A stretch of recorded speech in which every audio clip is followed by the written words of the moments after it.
Hey everyone, today we have Priya Vulchi, the wonderful author of Good Friends, Bonds That Change Us and the World. Um, Priya, welcome. Thank you so much for talking to 92nd Street Y in this virtual conversation. This book is like a this is a hug. Reading this book will make you feel like someone is hugging you. It's the perfect size. It's great on the subway. Priya, welcome. How are you today? Well, thank you. I'm recovering from a cold, but I'm very excited to be here talking with you. So let's start at the very beginning. What inspired you to write a book about friendship? Um, my friends. I found myself in an unusual kind of position. With my friend Winona Guo, did a lot of racial literacy advocacy. When I was in high school, we advocated for racial literacy curriculum in K through 12 schools. Um, Contributed to racial literacy becoming a graduation requirement in our high school, in our school district, and fundraised college. Our deferred college fundraised and traveled to all 50 states to write another racial literacy resource. And this person had become like a platonic life partner to me and kind of made friendship go from this side dish to a main dish in my life. And I noticed that we were feeling really weird and we were kind of the exception that proves the rule, if you know what I mean. We often in organizing spaces and press and that kind of thing were the only duo kind of appearing. And it made me wonder, like, why is friendship so systematically dismembered? It becomes harder and harder to keep a friend. You go from hanging out to always catching up. And I suspected that there are kind of systemic reasons why, and started researching friendship, not just as a relationship that can help our personal well-being. Loneliness can be as deadly as smoking 15 cigarettes a day, but also larger kind of societal and political health as well. I love that. I felt the same way reading this that I felt reading Isabel Wilkerson's Cast. I just think you crystallize friendship in such a nuanced way. At one point you say friendship is the great love story we've all been looking for, which is so true, and it is the thread. So, what would you say are some of the most defining friendships that have shaped your life? I know you talk about Winona. But can you remember other ones that you're just like, are there chapters that almost go with these friends? Yeah, I think after experiencing Winona was kind of my first good friendship, and I qualify what a good friendship means to me in the book. A friendship that is not just, Aristotle has three categories of friendship: friends of utility, friends of pleasure. They're more, bless you. I muted for that sneeze, everyone. You're That welcome. was perfectly timed. Um, so he has these three types of friendships: friends of virtue, friends of utility, and friends of pleasure. And friends of utility and pleasure were what I was doing most of my life. They're friends that when people confuse friendship for networking, that's kind Oh, of yes. utility. Yeah. And then friends of pleasure are just like, people you hang out with, you party with. But all of these friendships are kind of reinforcing your self-interest. There's nothing kind of challenging your self-interest and pushing you to like love a friend in the same way you would love a romantic partner, like deeply, completely. Anyway, so after that kind of formational friendship with Winona, I think having that muscle memory and a template, I was able to make more good friendships. Yeah.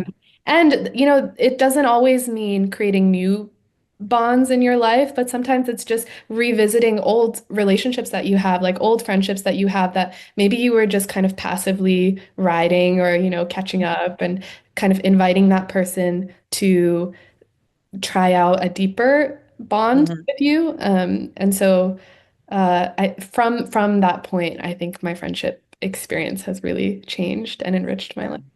So, I just thought of this as you were talking, with your friendship with Winona, which was so, defining. Did you guys have conflict? Like, how did you navigate around conflict together? And what was that like the first time it happened? Yeah, I would say in all of my friendships, and it's not conflict. I was just talking to my friends the other day over dinner about this. It's not conflict that necessarily looks like huge heated arguments, you know? They're really like tender disagreements. It's like friendship has taught me that so Emerson has this quote where he's like, Friends, as you get to know one another, you descend into a muted reality," meaning, um, I like meaning that. like crushes. You know that saying like the best way to get over a crush is to get to know the person. Yeah, yeah. Oh, that's Yeah. amazing. So Emerson is like friendship kind of works the same way. They're like sparkly at first, and then as you get to know them, you see their flaws and it kind of dulls the relationship. But the way I've experienced my friendships and the way many feminists have too is the more you get to know a person, the more like beautifully complicated your relationship becomes. And also like conflict and challenge doesn't mean you're detracting from a relationship. It can actually mean if you engage with that responsibly, it can mean you're like leaning in and you care enough about the person to hold them into account, right? And so in Yeah, the book, there are these examples of course, we have all of us experience like everyday conflict in friendships, and we shy away from it because we normalize that love is work with, love is work with family. yep, But with friends, we want the relationship to be easy. And when it stops staying easy, we stop being friends because we yeah, have this idea that they're supposed to be, again, going back to Aristotle's friends of virtue, friends of pleasure, and friends of utility. We have this idea they're supposed to be that kind of superficial, fun relationship. But yeah, like, of course, it's natural that as you become closer, there are disagreements and there is conflict. And if you learn how to engage with that, and if we normalize this in friendships, friends can move from the like wings of our lives to the center. And I think June Jordan, in particular, in this book, taught me a lot about how that looks in real life. Like she's confronting people her friends who end up being Zionists and holding them into account and showing that like the way friends transform from your candor and your honesty can not only has ripple effects beyond your interpersonal relationship, right? And um, she also shows how if you're kind of silent in friendships during these moments that like might trouble you, you're an enabler. And so again, moving to the political significance of friendships. yeah. Yeah. We're going to dive right into that. I actually think conflict in friendships, similar to romantic relationships, if you're indifferent about things, it's not that deep, right? You like, Yeah. I always think when I remind myself when I'm having a conflict with a friend, we both deeply care about each other. And that's why we're trying to resolve this and say, and sometimes you have to like say, okay, we see this a little differently, but we can respect that about certain things. So, one of the wonderful things you say in here is friendship is good for your health. And it's such a simple statement. And I can really attest to this. In 2014, I was diagnosed with breast cancer. I'm not married. And then last year, I had like sort of a almost recurrence. And I will tell you that my friendships are what sustained me, in addition to my family, throughout both experiences. And when you aren't married, that everyone assumes like a spouse is the person you'll turn to for that. But when you don't have that, you're like, where is, and I've never felt alone in this whole thing, except when I was in the waiting room with people who were like 45 years older than me. Then I felt alone. But I read somewhere, probably Instagram, so don't quote me, that hugging someone 6 times a day is what you need to like it increases or decreases like cortisol levels. It's just like really healthy for you. And I got worried because I was like, I don't know, working from home, if I see 6 people a day, I'm gonna have to start hugging my doorman. But let's talk a little bit about like the work that goes into sustaining friendships and like what does the data say like about friendship and health? Like did you look into that? Hmm. Yeah.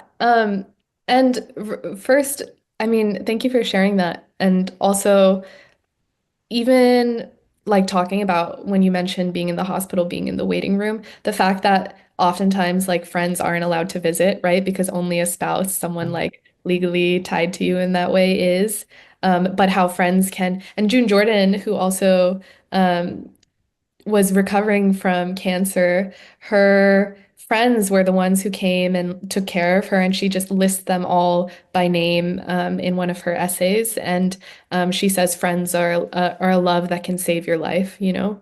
Yes, Um, absolutely. and so that reminded me of that. And thank you for sharing that. Yeah. No, now you make me think that maybe I should write a book just listing all those friends. They each get their Yeah. chapter. Because like, when you are ill, even simple things like they say when you're first diagnosed, bring someone to take notes in your appointment. So I was never alone in an appointment between my brother, my mother, and all of my friends who would come to MRIs and this and that. So, they really can save your life. Yeah, and June, that's why so June Jordan, poet, activist, writer, passed away in 2002, one of the most published African American writers ever, just amazing Black feminist queer woman. Mhm. And the reason why she's not as well known by as her contemporaries like Alice Walker and Toni Morrison. But why I focus a lot on her in the book is because what you were saying, like maybe you should write a book where you're just listing your friends. She did that, and it was the first time I saw that on paper. Yeah. Someone taking the time because narratively, like nobody gives friends space, right? Like you take it for granted. It's not like the highlight of any movie. It's not like the main plot point of any song we listen to, Yeah. So just for someone for their imaginations to be gracious enough and open enough to treat their friends as those central characters, those central people in their lives and in their life, and to list that in that way was really beautiful to me. And I Yeah. think you should totally do it.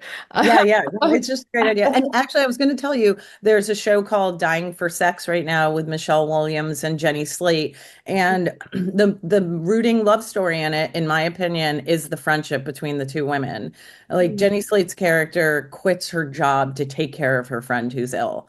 Um, Mhm. and everyone looks at her like, what are you doing? So let's talk a little bit about the work of sustaining friendship. Like, what does Yes. that entail? Yes. And then also your question about friendships and health. Um, Yes. so yes, in this way, friends directly, we are made to feel like we have to move through life and be self-reliant, and the kind of small favor economy of friendship, such as there's a content creator named Amelia Montooth, and she talks about how back in the day, you used to, if you needed a dress, you would borrow a dress from a friend. If you needed a ride to the airport, you would ask a friend. Now, though, we have Amazon and Uber, and there are options that we can take, and we have this like no worries culture with friends, right? Like we say it all the time. But really, like that small favor economy is what like prevents overconsumption, capitalist overconsumption, and creates like really good bonding experiences with the people who are close to us. Yeah. And so this whole narrative that we have to be self-reliant does have impact on our health because um, we can't do it alone, and nobody has. Like it's a myth that like all these great men and great heroic icons we read about were alone. That's just a revisionist history. Nobody was. Like you can't. Um, and so friends take care of us in that way for our own personal health. And what I try to get at in the book too is that it's not just about our individual health, but like our health as like people in the world, friendship. Because if you think about it simply, if you break it down, if you don't have friends, if we're in this chronic state of friendlessness, um, you're more vulnerable if you're alone, politically vulnerable. If something happens to you, less people are going to give a fuck, And Hmm. you are also going to give less fucks about other people. So it's in kind of like systems of injustices, interests to keep us atomized and alone. Yeah. Thinking about injustice harming our health in the same way that an illness might. Yeah. And then your question about maintaining friendships. Yeah, like the work that goes into that, because a lot of things happen in friendships, and we're going to talk about the different types, like you alluded to Aristotle, but how about when friends like change and they kind of go on different paths? Mm. You know. Yeah, that was one of the trickiest. There's a chapter about this, friendship breakups in the book, and it was one of the trickiest chapter for me to write because, first of all, nobody affirms how losing a friend is really painful. It's It's so like, traumatic. I have a whole section of that I want to get to, and we can jump to it now. But a lot of times, I think we've all experienced this. They say that a friendship breakup, sort of especially between women, yeah. because we tend to have these deep friendships, can often be more emotionally violent than a romantic relationship breaking up.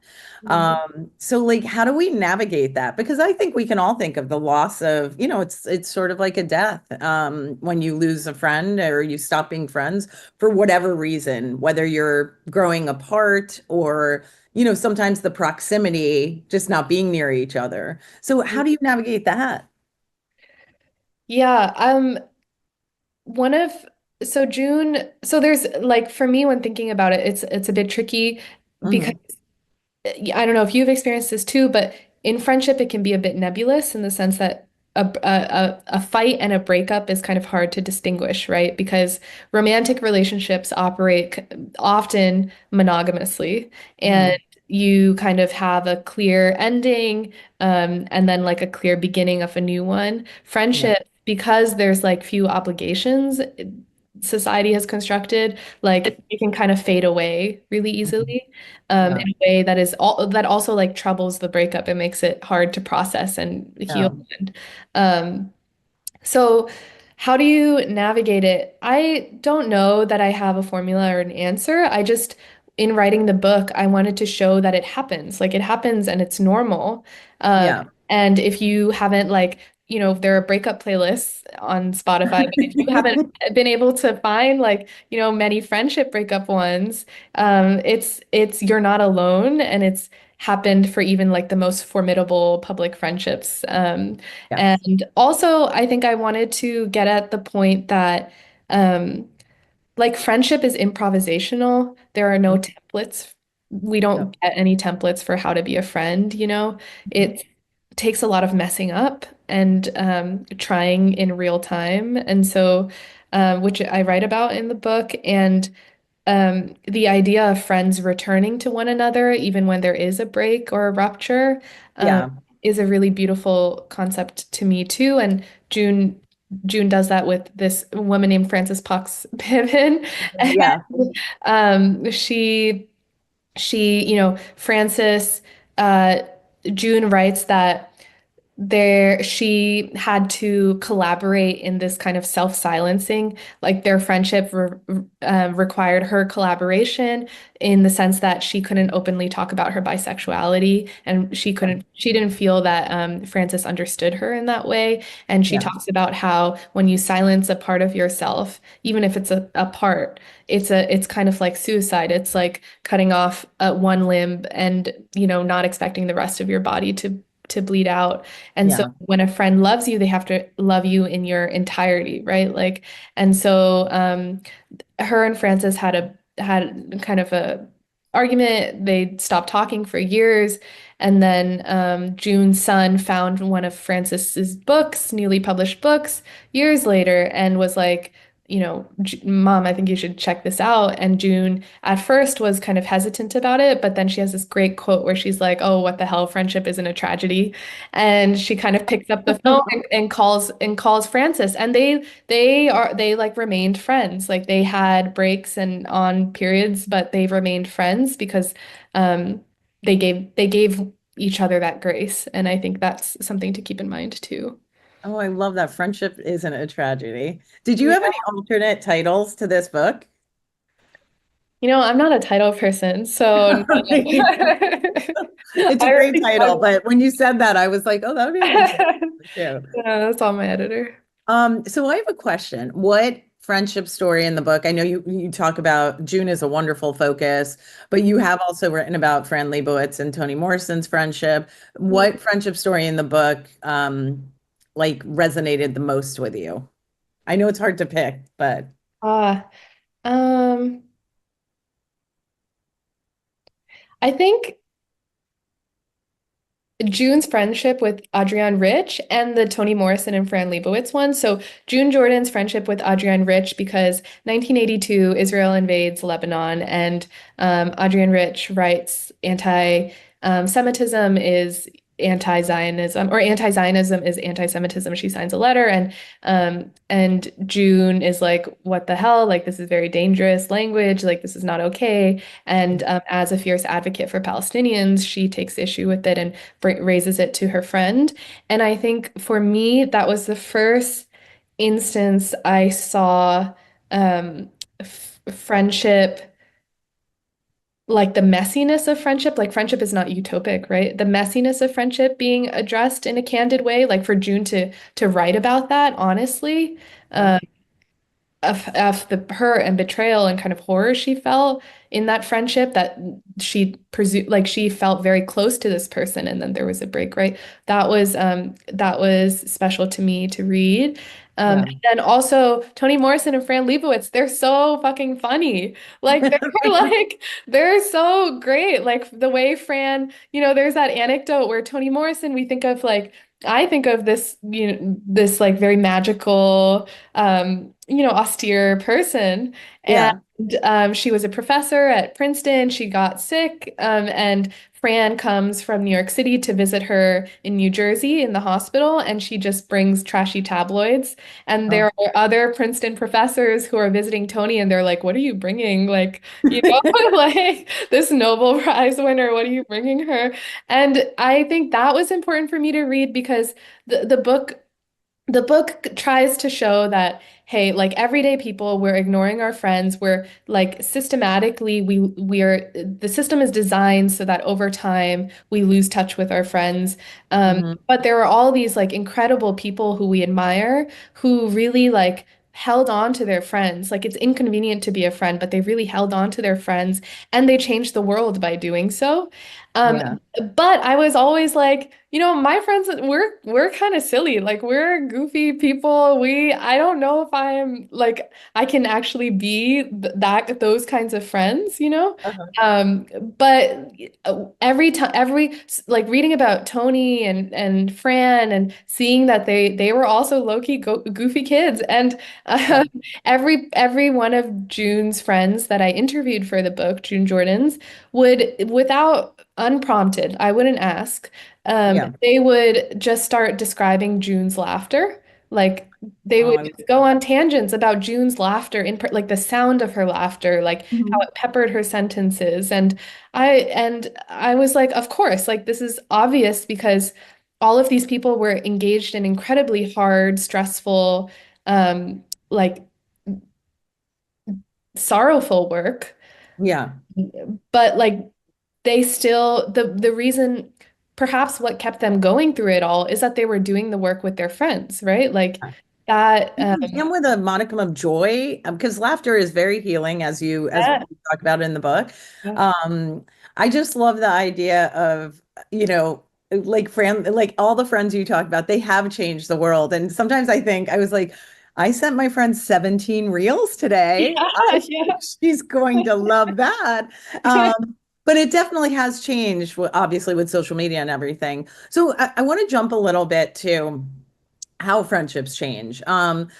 What would you say like happens when one friend gets married? Like, do you Mhm. see some of, because that also feels like a loss of a friend in some ways, because you have to adjust how you hang out with that person. They can't be on the phone with you for 4 hours a night because they have a partner at home. Um, Yeah. so what did you discover about that? Yeah, I think, romantic partner kind of supremacy and like institutionalized through the form of marriage, it really robs so many people of like friendship. And it's like it happens before marriage too. It Yeah. happens like when you start dating someone romantically and they kind of ascend in your iMessages and are the pinned person. Oh, And that's true. they're the person that you text good morning and good night to, and you kind of like even before like institutional like cementing of that person as the number one person in your life, there's all this cultural messaging and this like these Um, cultural scripts that we relax into, which like slowly over time push our friends out, right? Like even if yeah. you're a young person dating someone. And then when you get married, right, that's manifests so much to an extent that it's so common when you're at the altar, if you're doing the altar thing, like for people for people to say like I'm marrying my best friend, Uh-huh. which I think is a problem. I Um, think it's a problem too. I I think it's think fine. I think it's great that marriage is based on friendship because friendship, exactly. friendship's wonderful, but best Exactly. friend. So when I was in college, my mom could tell I was like interested in someone. Okay. She said to me, she said, make sure that you don't spend all of your time just with him. She said, your Mm, female friendships or your friendships will sustain you throughout life. I'm mm. sure she would like to take that back now because she's like, okay, just get married. But Like you took it too no, far. it was such a great thing to hear when you're 18 because most people think finding a mate is like the key thing, but she was like it's your friends that will get you through most of the hard times in your life, and she's right. Yeah. Yeah, and again, like the idea that like you can make it through life, like it's not even just about this kind of like the function of friends, like friends in and of themselves are enough. They don't have to serve any, but the idea that you can make it through life with like a romantic partner, nuclear family, like and like be socially like fulfilled, um, Yeah. and or be able to survive, like is wild, you know? Um, No. and like it really fucks up your idea of like love and it curtails your ability to experience love, I think, Yeah. too. So like the ancient Greeks, Aristotle had these Yeah. three versions of love, which were common, agape, which means a love for something bigger than you, like a community or God or Mhm. whatever, and philia, which is non-sexual kind of Mhm. relationships, the love you experience there, and then eros, which is the love you experience with like sexual partners and romantic Yeah. partners in that way. And like today, we only like love is only eros, you know? Yes. Love is only that, and we don't even allow ourselves to feel love organically as we may feel it. So I was talking to a friend the other day, and she was like, the first time I experienced love in my body was when my niece was born. Like I saw my niece and I felt love for the first time, you know? Yes, on this different level that you have never experienced before. I mean, I have a Right. lot of nieces and nephew, and I felt the same way. And I Yeah. was like, wow, no one ever talks about this. And it's a relationship, the aunt niece, aunt nephew relationship. It's Yeah. just like not talked about. And you're like, no, that person coming into your life changes you. Right. But like if you didn't have that openness in your imagination, if you were like, love looks like this one thing, Yeah, like sometimes you might not even allow yourself to feel it. And exactly. Audre Lorde, she has this great piece, Uses of the Erotic, where she kind Mhm. of like we think of the erotic as this like sexual kind of feeling rooted in that, but she was like, you can feel it reading a poem with someone, like making art with like there are other ways to experience love and friendship like really allows you to and creates space to and um yeah. This kind of makes me think of at one point in when Harry met Sally, Harry says men and women cannot be friends. Um, how do you think sex plays into relationships, especially for people who might be interested in each other as romantic partners? Yeah. Um so there Do you agree with Harry? That was my first question, actually. Do you? oh, what does I he do say? not. Remind me what he He says. says like men and women cannot be friends. No, I write about that quote in the book because in the chapter can like friendships with men because one writer says it's like a narrative problem, like Hollywood doesn't know how to like literally write a friendship onto screen, like we know the love arc of like will they, won't they, then, they do, and then like marriage. And we know how to tell that story, but we don't know how to tell the story of friendship. So even when you were saying like, what if I just write a thing where I'm writing about all the friends who took care of me, like by Yeah. doing that, you would be contributing to like our collective imaginations of like what the story of friendship is. But so it's a problem where we imagine between like cis men and cis straight men and women, like if they are two people together, like it has to culminate into a romance. And if Mhm. it doesn't, it's like if friend zoned is a bad thing, right? Like it's you're retreating, you're like deferring the relationship to a lower kind of bond, right? Yeah. Um, Yeah. but I mean, in the book, I write about how um, like that's a patriarchy problem Yes. because because so many women and there are studies that show this, so many women especially enter friendships with men um, like with the kind of emotional intelligence to value platonic intimacy for what it is, right? Like Yeah. as beautiful, as necessary, as important. But men are in a friendship recession. Yeah. They don't know how to be vulnerable with, like, they're not socialized to be vulnerable. Men often do friendships side by side, doing activities, like they're socialized to do that. Women are socialized to be friends face to face, like Yeah. through conversational thing. And because you don't have the kind of um, skill set to engage in that emotional vulnerability, men often confine, like you're only vulnerable with your girlfriend or your friends who are women. And Exactly. so when a woman who's a friend is being emotionally vulnerable with you, you mistake that for love, like for romantic or sexual love. Like you don't know what to do with it. It's a combination of many things, but Yeah. essentially the being like men and women can't be friends is a problematic idea because Very. it presumes there's um something innate and like biological about men and women um Yeah. that makes like friendship impossible, and it also erases the histories of like queer and trans people like finding different ways to connect and relate to one another in ways that are sexual, not sexual, romantic, like and everything in between, you know? Yeah. Um, Exactly. You see something really great. Like the friendship recession was so interesting. I think it also might explain all the problems in the world right now. So 1 in 5 single men report having no close friends at all. And I love this part where you talk about what types of friendships men should focus on. Men should place higher value on face-to-face friendships. Doing so undermines the patriarchy, which prefers men quiet and divorced from their emotions. How do you think, do you think we can get to a place where we're teaching young men that friendship is okay, face-to-face friendship? Do you think we're getting closer to that or further away?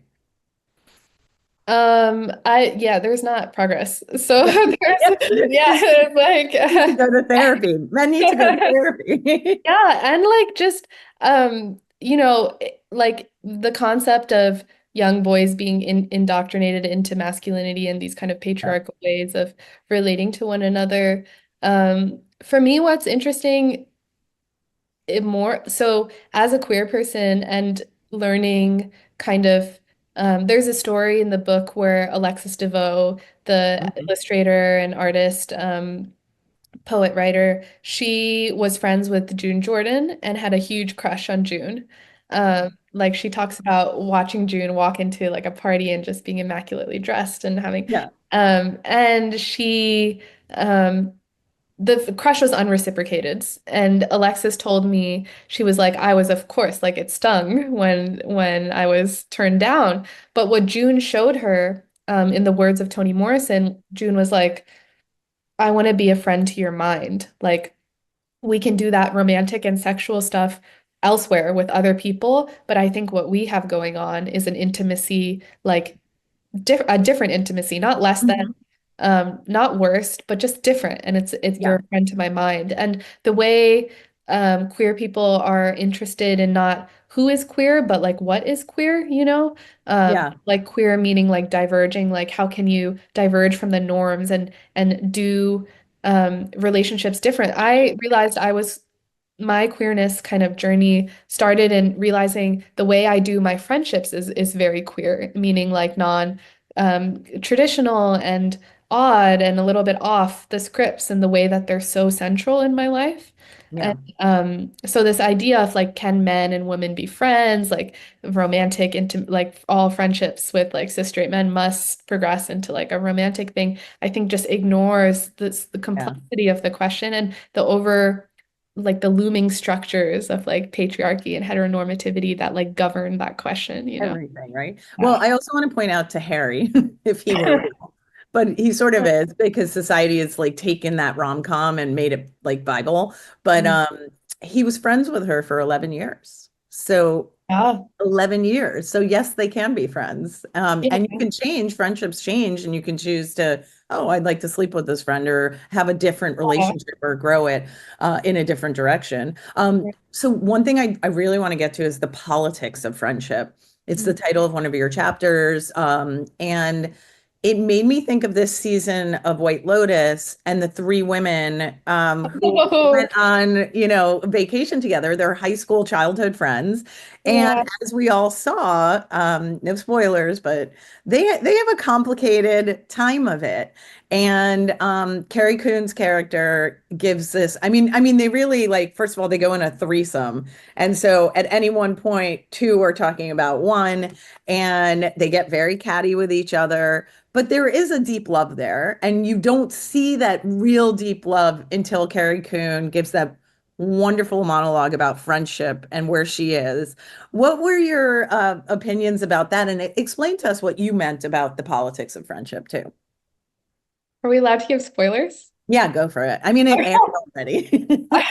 I loved that scene. Like, Loved. I loved that scene. The whole time, I was watching them and I was like, they're really doing friendship dirty. Like, they're really like, I was like, why are they You're like, this is bad friends. Bad yeah, this friends. is awful. Like, and the dynamics of like all the time there was like two on one, and that was alternating. But Yeah. then that last, who is the actress? Carrie Coon. Yeah. Carrie Coon. Yeah, that last, it felt so honest in the sense that, and going back to your question about like friendship and conflict and the hard moments, Yeah. like we can't be allergic to the idea that friendship oscillates. Like it can be like a good, bad, everything in between kind of relationship because our friends are 3D people. They're like good, bad, and everything in between, Exactly. you know? And so, and the concept that like good friendship is a practice, not a destination, you know?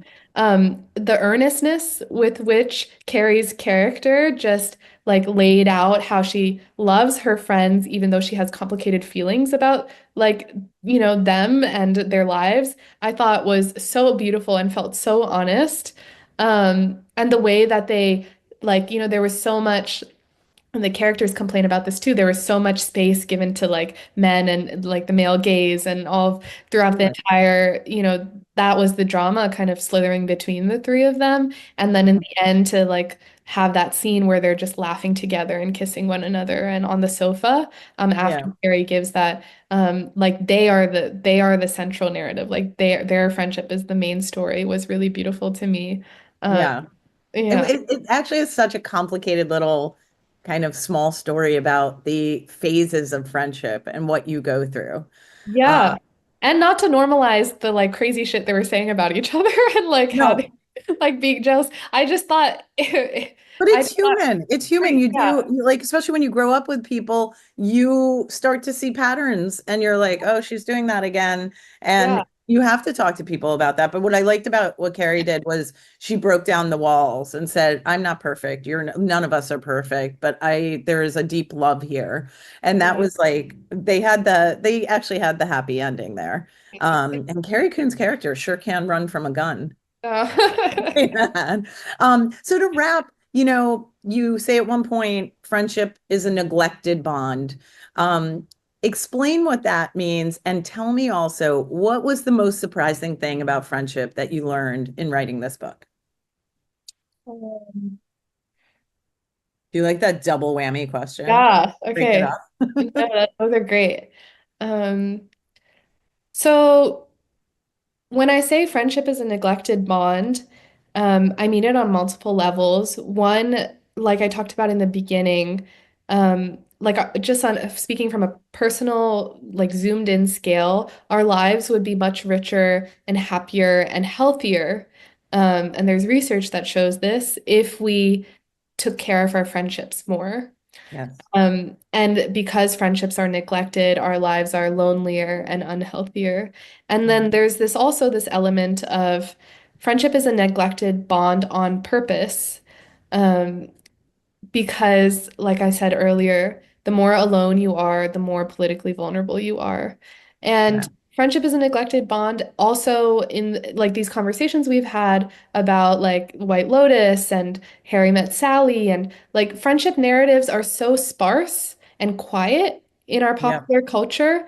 Um, like thinking about friendship as political again, like when we look at people like Dr. Martin Luther King Jr. and Toni Morrison and James Baldwin and Maya Angelou, and we think there are these heroic solo icons, they weren't. They At had all. friends just in our textbooks and in popular culture. Those friends have literally been deleted out of the narrative, and that creates a very dangerous story for young people growing up, for everyone thinking that if I want to do something, if I want to contribute to this world, like I have to be this charismatic leader, Hmm. Hmm. in a way that's inaccurate. And so trying to find friendships in our popular culture or like surface them or make them more common, like the writing that, I'm just trying to manifest it that you might do about your own friends, like She just told me 4 times to write this down. trying to populate, our collective imaginations with the reality that friends are here and they're present and they have been in history, I think can work to counter that large neglect, which is very dangerous on so many different levels. And then the second part of the double whammy. The double whammy there was, what was the most surprising thing you learned writing this book about friendship? Um, It doesn't have to be the most, it just something that you were just like, I didn't know that before. Like that was very eye-opening. maybe one thing that's on my mind now lately, I'm a graduate student at Harvard. I'm pursuing my PhD, and with all the censorship and student disappearances with ICE, that like there's Yeah. so much fear, and you want to kind of bury your head in the sand. And Robin Kelly, the scholar and activist, he gave a talk nearby campus, and he was talking about the difference between mobilizing and organizing. So Yeah. mobilizing is like showing up to a protest, Hmm. but then kind of going back home and, not doing much else. Organizing is like a sustained long-term effort. Uh, Yeah. and like I was thinking, like, how do you get from mobilizing to organizing? And organizing happens a lot through friendships, like friendships are you're committed. You can't just see a friend once and never see them again. But when you're involved in the struggle through like meaningful social bonds off your phone, Yeah. it's a way to like stay strong together. And I Yep. think the something that was surprising when I was writing this book, again, speaking to the political friendships that I write about is like how interconnected these like social justice icons were in reality and why like the hell don't we know that? Like why don't we know that Martin Luther King was like really good friends with Ralph Abernathy and couldn't do anything without him? Like why don't we know about Toni and Fran? Like why don't we know Yeah. about Toni Morrison going to the club? Like why don't we have these ideas more like deeply rooted in our minds because going Yeah. back to like why I started this with Winona, like we felt really weird. There was so much pushback against our friendship. And Yeah. like if I had known that like we actually aren't the like weird broken ones, like the mold is broken, like Everyone else is yeah, broken right yeah, now. like and we Winona and I interviewed Butler Browder in Montgomery. Okay. His mother was one of the plaintiffs who desegregated the buses. And he told us, we were sitting in his childhood home. He told us, I'm worried for your generation because you don't know the real history. Like my mother, nobody did it alone. And so that was one of the first moments where I was like, oh shit, we're not the problem, there's something else going on. And so Yeah. that was like an element of surprise when I first started writing. Yeah. All right. So I have to say, Good Friends is has taught me that friendship is a necessity and we need to actually put more attention in our daily lives into growing and sustaining friendships. And I think you do a beautiful job of like kind of laying all that out. And it is good for your health. It will save your life. So will there be a follow-up book, perhaps called Bad Friends? No, that's a terrible title. But is there more There's you a think? chapter called Bad Friendship. Oh, I know that. I know that. Don't you think I don't know that? But do you feel like there's more to cover in a follow-up book after writing this? Yeah, I think friendship is just literally when you get into friendship, it's kind of like studying what it means to be human. Um, Hmm. and there's so much more work that needs to be done in friendship studies. So of course, I think it's very much possible. All right. Priya, thank you so much. This is a wonderful book. Very helpful to have on the subway, guys. And it will give you a lot of joy and it will help you. It will make you think back on all of the friendships throughout your life, and it might actually get you to rekindle some of them. So Priya, thank you. Thank you, Reshma.